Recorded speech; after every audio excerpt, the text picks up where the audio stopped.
नमस्कार दोस्तों, आपका स्वागत है pepcoding.com में। और आज का हमारा सवाल है फैक्टोरियल विद रिकर्शन। चलिए स्टार्ट करते हैं। सबसे पहली बात है, फैक्टोरियल होता क्या। अगर मुझे किसी भी नंबर का फैक्टोरियल निकालना है ना, तो मैं उस नंबर को मल्टीप्लाई करते चलूंगा, उससे पिछले आने वाले सारे नंबर जब तक 1 नहीं आ जाता। जैसे कि मुझे 5 का फैक्टोरियल अगर निकालना है, फैक्टोरियल ऑफ मुझे 5 निकालना है, तो इसका आंसर होगा 5 इंटू 4 इंटू 3 इंटू 2 इंटू 1, ये ठीक है, जो कि 120 मिलता है हमें। अब इसको हमें कोड करना है। कोड करना है तो यार बेसिकली हमें एक फंक्शन बनाना है जो कि मुझे इसका रिजल्ट ला के देगा। तो दो चीज़ें होती है हमारे पास, हम बात करते हैं। एक होती है एक्सपेक्टेशन कि हमारा कोड क्या करके देगा हमें, और एक होता है हमारे पास एक दूसरा फंक्शन, हम फेथ कि यार अगर मैं अच्छा कोड लिखता हूँ, मैं ठीक कोड लिखता हूँ, जो कि हम अच्छे प्रोग्रामर है तो हम लिख ही लेंगे। तो मेरा फेथ ये होता है कि मेरा भाई ये कोड जो है किसी और वैल्यू के लिए भी चलना चाहिए। ठीक है, तो मेरी एक्सपेक्टेशन है कि मैंने एक ऐसा फंक्शन बनाया, ठीक है, मैंने एक f नाम से फंक्शन बनाया जो कि अगर 5 इनपुट लेता है, ठीक है, तो ये मुझे 5 इंटू 4 इंटू 3 इंटू 2 इंटू 1 ला के दे देगा। तो मेरा फेथ है कि यार ये फंक्शन फिर मेरा 4 के लिए भी चलना चाहिए। ठीक है, अगर वो ये फंक्शन मेरा 4 के लिए चलेगा तो ये मुझे 4 इंटू 3 इंटू 2 इंटू 1 ला के देगा। थोड़ी सी गलती हुई इधर लिखने में। अगर ये मेरा फंक्शन 4 इंटू 3 इंटू 2 इंटू 1 ला के भी देगा। ठीक है, अब हमें क्या करना है, इन फेथ और एक्सपेक्टेशन को मीट कराना है। इन दोनों में थोड़ा सा डिफरेंस है। हमें एक्सपेक्टेशन चाहिए, हम अपने फेथ को यूज करेंगे, अपनी एक्सपेक्टेशन तक पहुंच जाएंगे। ठीक है, विश्वास रखेंगे तो चीजें होंगी। विश्वास क्या है कि ये फंक्शन, आप देखो, इतना तो फंक्शन 4 ही ला के दे देगा। तो डिफरेंस क्या है, 5 का है। ये 5 क्या, बेसिकली यहाँ पे मेरा n है और ये उससे एक छोटी वैल्यू n-1 के लिए मैंने फंक्शन किया है। तो जो मेरा फंक्शन है, फंक्शन ऑफ 5 को मैं कैसे लिख सकता हूँ। फंक्शन ऑफ 5 में बेसिकली क्या होगा मेरा, कि अगर मैं जो n है मेरा उसी से उस फंक्शन को मल्टीप्लाई कर दूँ एक छोटी वैल्यू के लिए, तो मेरा पूरा फंक्शन बन गया। 5 से मैंने मल्टीप्लाई कर दिया और फंक्शन n-1 जो कि मेरा 4 था इस केस में, यानी कि यहाँ पे फंक्शन ऑफ 4 आएगा। ठीक है, तो फंक्शन ऑफ 4 मेरा 4 इंटू 3 इंटू 2 इंटू 1 ला के दे देगा। ठीक है, अब इसका ना पहले ही हम ट्राई रन देख लेते हैं इस केस में, ताकि हम बेस केस तक पहुंच जाए। ठीक है, उसके लिए मैं एक स्टैक बना लेता हूँ जल्दी से। वैसे तो आप में से काफी लोग बेस केस, अब मैं उम्मीद करता हूँ, सोचने लग गए होंगे खुद से, मगर फिर भी हम इस केस में अभी बेस केसेस इतने परफेक्ट नहीं होंगे कि हर कोई स्टार्टिंग में बेस केस सोच ले। इसलिए हम स्टार्ट करते हैं ट्राई रन करना अपना, और बेस केस पकड़ेंगे यार कि हमें ना फंक्शन कहाँ जाके रोकना है। हमें जैसा आंसर चाहिए होगा ना, जैसे सोल्यूशन चाहिए होगा, उसके हिसाब से हम देखेंगे कि हमें बेस केस कहाँ जाके रोकना है। ठीक है, तो मान लो मैंने एक फंक्शन बना लिया f नाम से एक फंक्शन बना लिया मैंने। ठीक है, और 4 वैल्यू n इक्वल टू 4 के लिए मैंने इसको कॉल कर दिया, फैक्टोरियल रिटर्न करेगा ये मुझे। ठीक है, तो भाई मैंने कहा f4 मेरा ला देगा। और अगर हमने देखा था f ऑफ n हम कर रहे थे, वो फंक्शन क्या कर रहा था हमारा, उसकी लॉजिक क्या बनाया था हमने कि n से जो इनपुट मिला है उससे मल्टीप्लाई करेगा उसी फंक्शन को n-1 के। n-1 मेरा आगे तक का आगे दे देगा, और n में अगर मैं वो मल्टीप्लाई कर दूंगा तो मेरा दे देगा। ये मेरा लॉजिक वाला पार्ट था।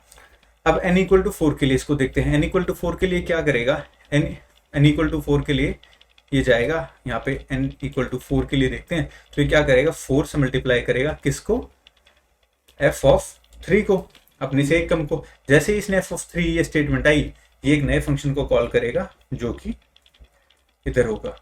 ये वाली लाइन रन करी हमने दोस्तों n इक्वल टू 4 के लिए, ये वाली लाइन। ठीक है, तो 4 और f ऑफ 3 से मल्टीप्लाई करेगा।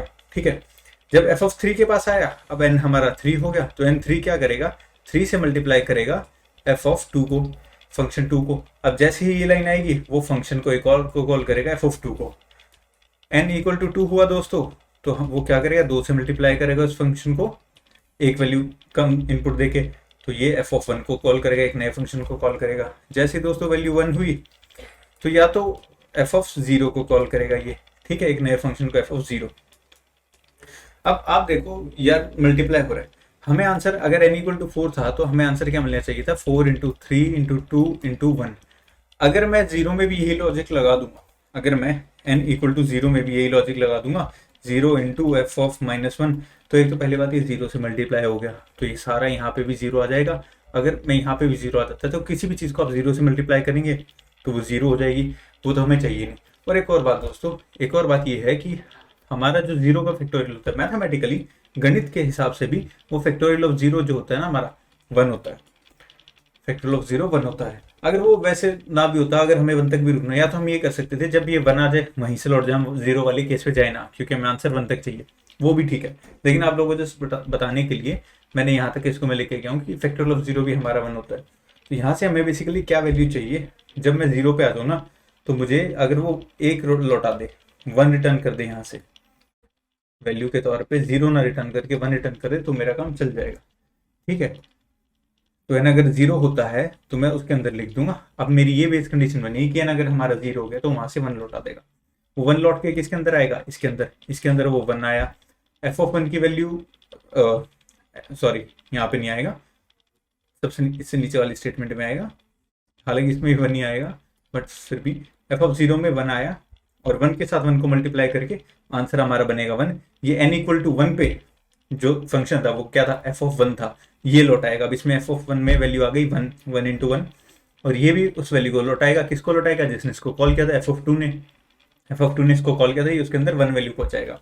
अब हमारे एफ ऑफ 2 पे, एफ ऑफ 2 के अंदर 1 की वैल्यू हमारी 1 है, वो उसको 2 के साथ मल्टीप्लाई करेगा, जो कि आंसर देगा हमें 2, और ये इस 2 को रिटर्न कर देगा जिस फंक्शन ने इसको कॉल किया था। इसको कॉल किया था फंक्शन नंबर 3 ने, एफ ऑफ 3 ने, इसके अंदर 2 वैल्यू रिटर्न करेगा। 2 ये किसकी, ये एफ ऑफ 2 की वैल्यू 2 हो चुकी है, इसने रिटर्न करी इस फंक्शन में एफ ऑफ 3 में। एफ ऑफ 3 चलेगा, अब इसको एफ ऑफ 2 से 2 वैल्यू मिल गए, उसको वो 3 के साथ मल्टीप्लाई करके 6 वैल्यू बनाएगा। एफ ऑफ 3 की वैल्यू 6, ये लौटाएगा एफ ऑफ 4 के अंदर, यहाँ पे 6 वैल्यू जाएगी। एफ ऑफ 3 हमारा 6 हो चुका है, वो एफ ऑफ 4 फंक्शन में गया। एफ ऑफ 4 फंक्शन उसको यूज कर रहा है 4 से मल्टीप्लाई करने के लिए, 4 से मल्टीप्लाई करके उसको 24 आंसर बनाएगा, और ये 24 आंसर वो रिटर्न कर देगा फाइनली, जहाँ पे उसको पहली बार हमने कॉल किया होगा। जनरली हम उसको मेन फंक्शन कहते हैं, बट अगर पाइथन में वो नहीं भी होता तो भी जहाँ पे उसको पहली बार कॉल किया होगा, ये 24 हमारा आंसर बन जाएगा और हमें मिल जाएगा। चलिए दोस्तों, इसी को हम कोड करके देखते हैं। ठीक है, यहाँ पे हमें एक इनपुट फंक्शन दिया, नम दिया गया है फैक्टोरियल, और फैक्टोरियल नाम से एक फंक्शन हमारे पास, हमें उसको कॉल करना है। ठीक है, तो अब क्योंकि हम ड्राई रन पहले ही कर चुके हैं, बेस कंडीशन हमें पता है, तो मैं स्टार्टिंग में लिख दूंगा उसको, इफ x इक्वल टू 0, हमने यहाँ पे इनपुट में x लिया है, x इक्वल टू 0, अगर ऐसा होता है तो रिटर्न करेंगे हम, क्या रिटर्न करेंगे, 1, वहां से हमें 1 की वैल्यू रिटर्न करनी थी। एल्स, अगर ऐसा नहीं है, जब तक वो 0 नहीं होता तब तक भी तो कुछ काम करना है ना, तब तक हम क्या करेंगे, रिटर्न करना था हमें, क्या रिटर्न करना था, हमें रिटर्न करना था उसी नंबर को मल्टीप्लाई, जिस नंबर का फंक्शन चल रहा है किससे, उसको मल्टीप्लाई करना था हमें किससे, फिर से वही फंक्शन कॉल कर रहे थे। हम क्या कर रहे थे, हम कह रहे थे भाई उस एक छोटी वैल्यू के लिए उसी फंक्शन को कॉल कर रहे थे x माइनस 1 के लिए। जैसे कि आंसर हमारा 4 केस था, तो x हमारा 4 मल्टीप्लाई हो रहा था किससे, फैक्टोरियल ऑफ 3 से।